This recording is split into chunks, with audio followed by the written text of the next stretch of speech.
आज जब पूरी दुनिया आगे बढ़ने की बात कर रही है, तब हमारा हिंदुस्तान राजनीति की कुछ नीच हरकतों में उलझ कर रह गया है। आज भी अगर हम देखें तो हमारे हिंदुस्तान की कई प्रतिशत जनसंख्या सड़कों के बगल में अपने जीवन का निर्माण करती है। न उनके पास रहने के लिए छत है और न दो वक्त की रोटी, और भुखमरी से आए दिन आए साल इतनी मौतें होती हैं जिनका तो कोई हिसाब ही नहीं। आज हालात ऐसे हो गए हैं कि हिंदुस्तान का 1 रुपया अमेरिका की मुद्रा का 97वां हिस्सा हो गया, जो कि काफी शर्मनाक होता जा रहा है। आज एक आम इंसान अच्छा जीवन नहीं बिता सकता, इसलिए नहीं कि उसे हक नहीं है, इसलिए क्योंकि सरकार की आमदनी का स्रोत ही आम इंसान की जिंदगी में काम आने वाले सामानों पर लगाया गया टैक्स है। जहां एक आम इंसान मर मर के, कड़ी मेहनत करके एक एक रोटी के लिए स्ट्रगल करता है, वहीं हमारे कुछ ऊंचे पदों पर बैठे लोग उसी की मेहनत की कमाई से रोज अय्याशी करते हैं। कोई आवाज उठाने की कोशिश करता है तो उसकी आवाज को दबा दिया जाता है, क्योंकि जानवरों की भीड़ में कौन आवाज उठाएगा। जब उनके पास पैसे कम पड़ जाते हैं, तब वो आम इंसान की जरूरत की चीजों के दाम बढ़ा देते हैं। पेट्रोल, क्योंकि वो लोग जानवरों के नियमों का पालन करते हैं कि अपने पेट को पालना है तो दूसरों के पेट पे तो लात मारनी ही पड़ेगी। मैं शायद गलत भूल गया, क्योंकि कुछ जानवर भी इससे बेहतर सोचते हैं। इस दुनिया में सबसे नीच स्तर का काम वैश्याओं का माना गया है, क्योंकि मजबूरी में पेट को पालने के लिए उसे अपने जिस्म को बेचना पड़ता है। लेकिन गौर फरमाइएगा, वो भी सिर्फ उन्हीं पैसों को लेती है जिस पैसों पे उसका हक है, जिसके लिए उसने कुर्बान किया है। लेकिन हमारे देश में कुछ लोग ऐसे भी हैं जो दूसरों के पैसों पे अपना हक समझ बैठते हैं।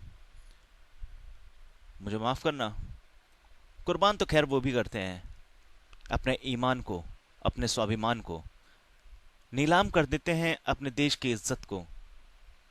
बिल्कुल भी एक बार नहीं सोचते कि क्या उन्हें हक है उस चीज को लेने का। लेकिन अगर वो ऐसा नहीं करेंगे तो उनके आने वाली 7 पीढ़ियों के खर्चे कैसे चलेंगे, क्योंकि उनका मानना यह है कि उन्हें अपनी जिंदगी नहीं, उन्हें आने वाली 7 पीढ़ियों की जिंदगी को बसाना है।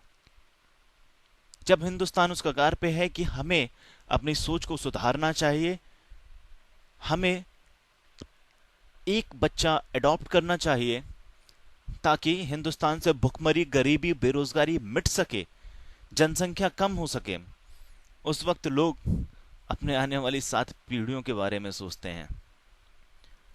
हम आज तक उन लोगों को सही सजा मुकर्रर भी नहीं कर पाए जिन्होंने हमारे देश में घुसकर हमारी देश की इज्जत को नीलाम कर दिया। धनंजय ने एक लड़की की इज्जत को नीलाम किया, उसे फांसी की सजा दी गई। एक इंसान आया, उसने पूरे देश की इज्जत उछाली, तो उसे जेल में भी 5 स्टार की फैसिलिटी। ऐसा न्याय तो सिर्फ हमारे हिंदुस्तान में ही हो सकता है। मैं आज भी गर्व महसूस करता हूं अटल बिहारी वाजपेयी जी पर, जो परीक्षण किए और सीटीबीटी पर हस्ताक्षर करने से साफ मना कर दिया। उन्होंने साफ कहा कि हिंदुस्तान को कोई जंजीरों में नहीं जकड़ सकता, हम वो अद्भुत ताकत है, शांति। लेकिन उस वक्त उनको कई लोगों ने खुल के काम भी नहीं करने दिया। लेकिन आज हमारा देश पब्लिक प्रॉपर्टी बनता जा रहा है।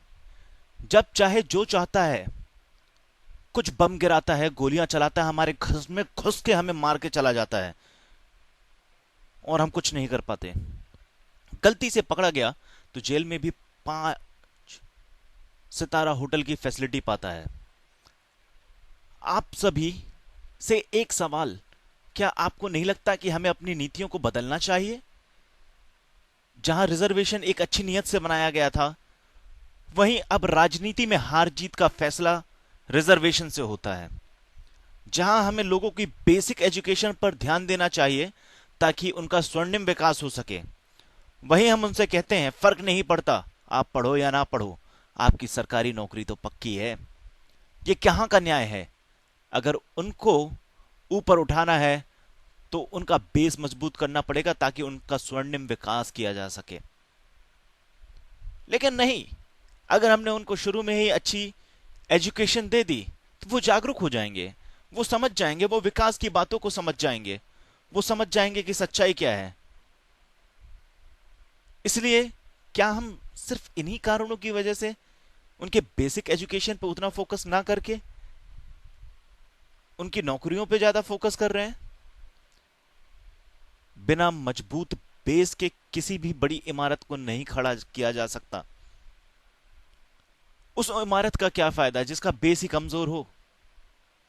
निवेदन है मेरी, इन बातों को गलत नजरिए से मत सोचिएगा, क्योंकि यहां मैं रिजर्वेशन की बात नहीं, डेवलपमेंट की बात कर रहा हूं। मुझे रिजर्वेशन से कोई परेशानी नहीं है, इसके नजरिए को बदलना होगा। गलत रूप धारण करता जा रहा है और आने वाले वक्त के लिए बहुत ही खतरनाक है। मैं ये नहीं कहता कि आप रिजर्वेशन मिटा दीजिए, हाँ, लेकिन मैं ये जरूर कहूंगा कि आप इनकी नीतियों को बदल दीजिए।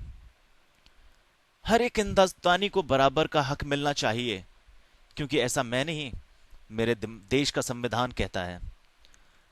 अभी तक मैं बात कर रहा था क्या होना चाहिए क्या नहीं होना चाहिए, पर मैं अब वो बोलने जा रहे वाला हूं कि ये कैसे संभव है। हम तब तक एक नहीं होते जब तक हमें मजबूत प्रतिद्वंदी नहीं मिलता। हम आपस में हमेशा फिर से एक हो जाते हैं जब हमें लगता है कि सामने वाले से हमें खतरा है और इसको हम मिलकर ही हरा पाएंगे।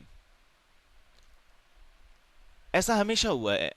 आप अपने रोजमर्रा की जिंदगी में भी देखिए, आपके परिवार भले ही टूट के बिखर गए हों, लेकिन कोई बाहर का इंसान जब आपसे लड़ने के लिए आता है तब एक हो जाते हैं उसको हराने के लिए। क्या आपको लगता है कि आने वाले वक्त की भुखमरी, बेरोजगारी और हमारी वतन की इज्जत से बढ़कर और कोई प्रतिद्वंदी हमें मिल सकता है? बिना मजबूत नेतृत्व के कभी भी कोई टीम नहीं जीतती। तो सबसे पहले जरूरत है सत्ता को बदलने की। विश्वास मानिए, पिछले 50 से ज्यादा सालों में जितनी सत्ताएं आई, उन्होंने तो वादे बहुत किए कि हम भारत का स्वर्णिम विकास करने चाहते हैं, हम भारत को यहां पहुंचाना चाहते हैं, लेकिन आज हमारे नजरों के सामने है कि भारत कहां पहुंच गया है। निवेदन है कि उन लोगों को अपनी वोट लिस्ट से निकाल फेंकिए जो धर्म, जाति और रिजर्वेशन के नाम पे वोट मांगते हैं। It's time for complete renovation, because अब हमें इसकी जरूरत है। पिछले एक साल से हम अपने देश में एक अच्छा कानून नहीं पास करवा पाए। हमें उनको हमने चुनकर सत्ता की गलियारों में भेजा है, क्योंकि अगर उन्होंने कानून को पास कर दिया तो उन्हें यह लगता है कि वो भी कानून की चपेट में आ जाएंगे। एक सवाल हर एक भारतीय से, क्या आपको नहीं लगता कि ये कुछ नाम, अरविंद केजरीवाल, किरण बेदी, प्रशांत भूषण, नरेंद्र मोदी, नीतीश कुमार, हमारे देश को एक नई दिशा दे सकते हैं? इन लोगों ने कभी भी अपनी पावर का, अपनी सत्ता का गलत फायदा नहीं उठाया। अगर ये चाहते तो बेईमानी करना इनके लिए मुश्किल नहीं था। इन्होंने उस वक्त ईमानदारी से काम किया जब इन्हें हर एक चीज से नवाजा गया था, और इंसान की सही पहचान तब होती है कि जब बेईमानी करना उसके लिए आसान हो, लेकिन फिर भी उसके ईमान और उसकी सोच हर एक चीज से ऊपर हो। और विश्वास मानिए, इन लोगों में वो जज्बा है। पर बदले में इन्हें मिला क्या? ये लोग धीरे धीरे गंदी राजनीति का शिकार होते जा रहे हैं। जहां इनको देश संभालना चाहिए, वहां वो उस चीज से अभी भी वंचित हैं।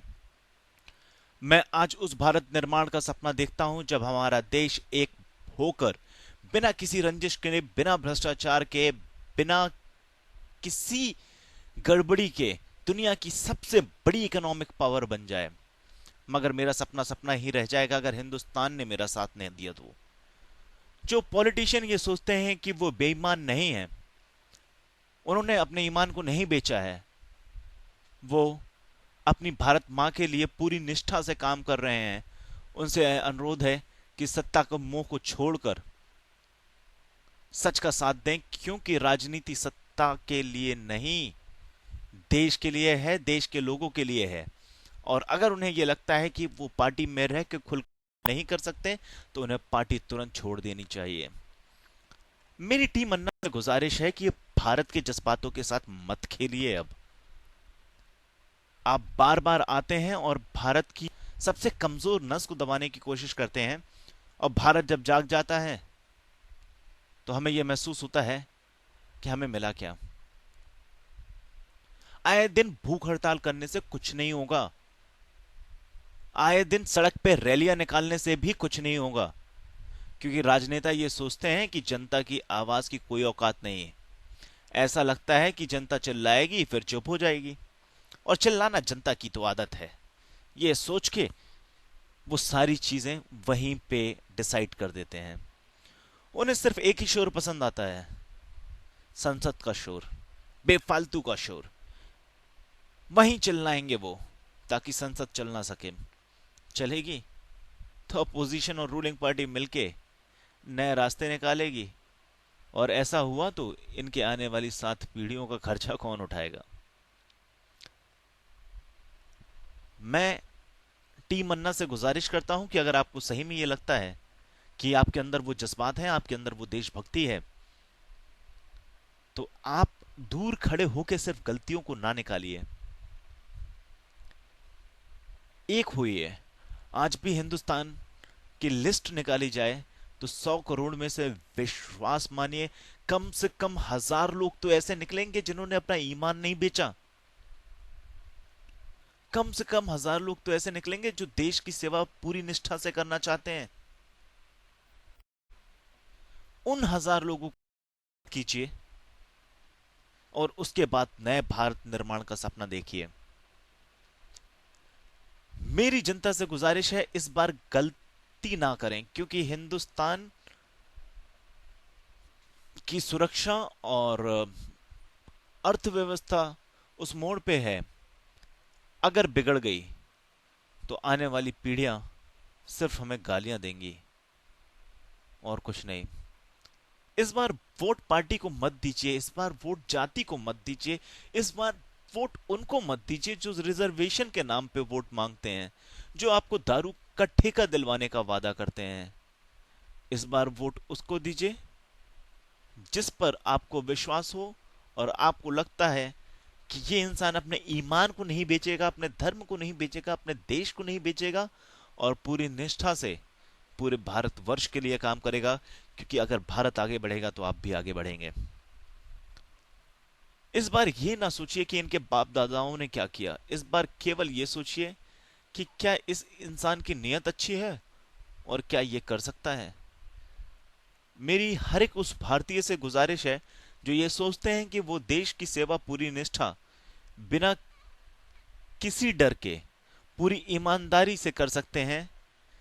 चाहे अभी वो स्टूडेंट हो, आर्मी में हो, आईएएस हो, पीसीएस हो, कहीं पे भी हो, चाहे बेरोजगार हो, चाहे जिस चीज से जुड़े हो, पर उनके खुद का ईमान हो, ईमानदारी हो, देश के प्रति कुछ करने का जज्बा हो, आगे आए, एकजुट हो, एक साथ आगे बढ़े।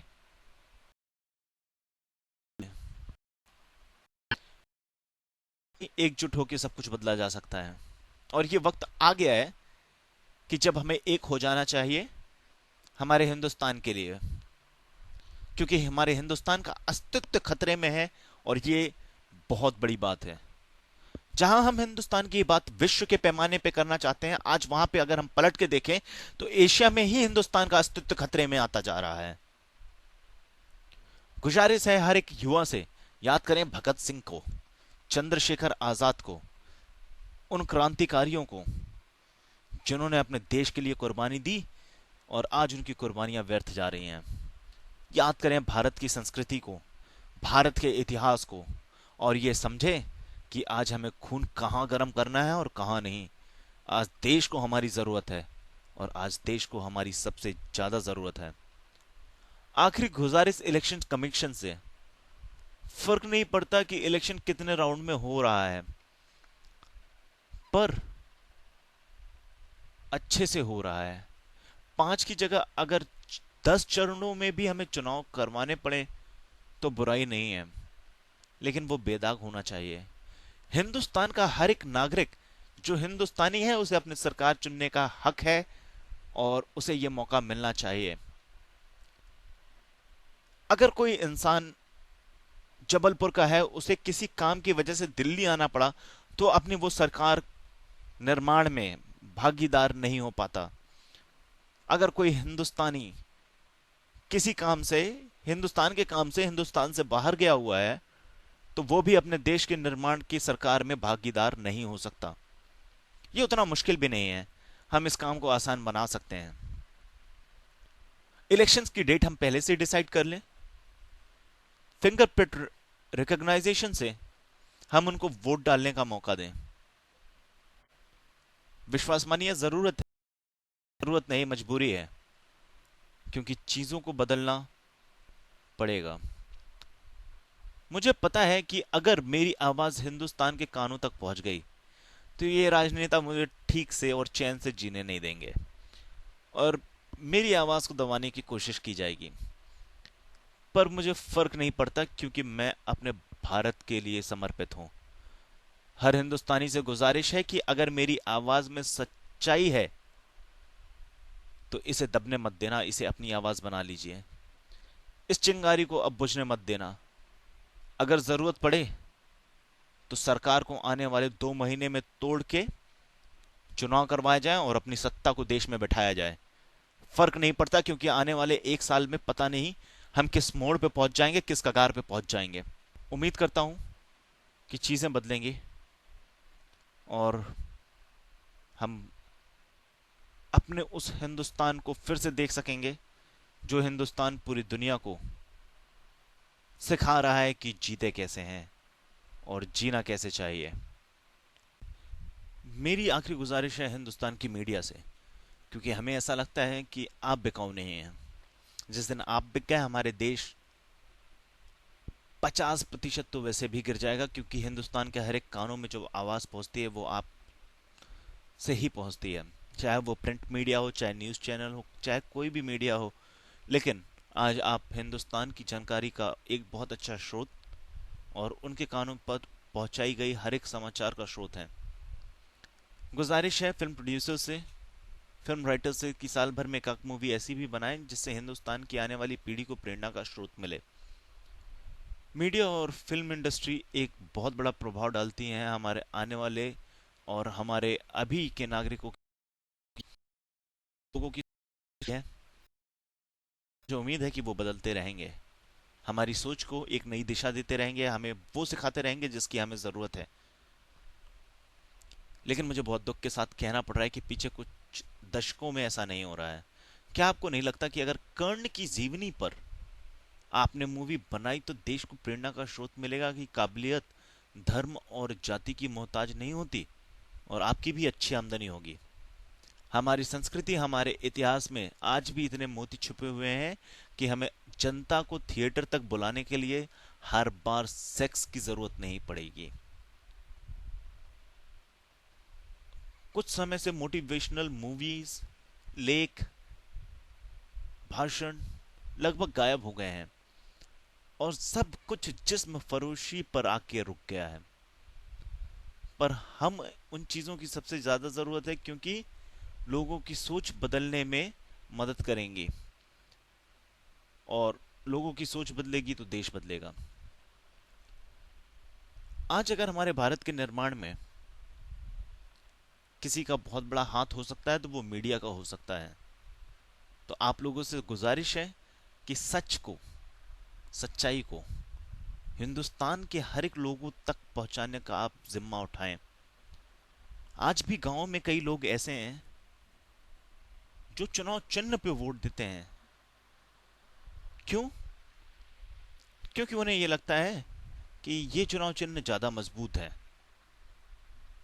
उन्हें इस बात का बिल्कुल भी इल्म नहीं है कि उस चुनाव चिन्ह पे कौन लड़ रहा है, कौन नहीं लड़ रहा, वो क्या करेगा, क्या नहीं करेगा। तो ये हमारी जिम्मेदारी बनती है कि उनका विकास करें। आज हम भारत के विकास की बात करते हैं, तो हम कहाँ पाते हैं कि आज भी गांव में लोग चुनाव चिन्हों को वोट देते हैं। तो मेरी नम्र गुजारिश है मीडिया से कि आप सच्चाई को देश के सामने लाइए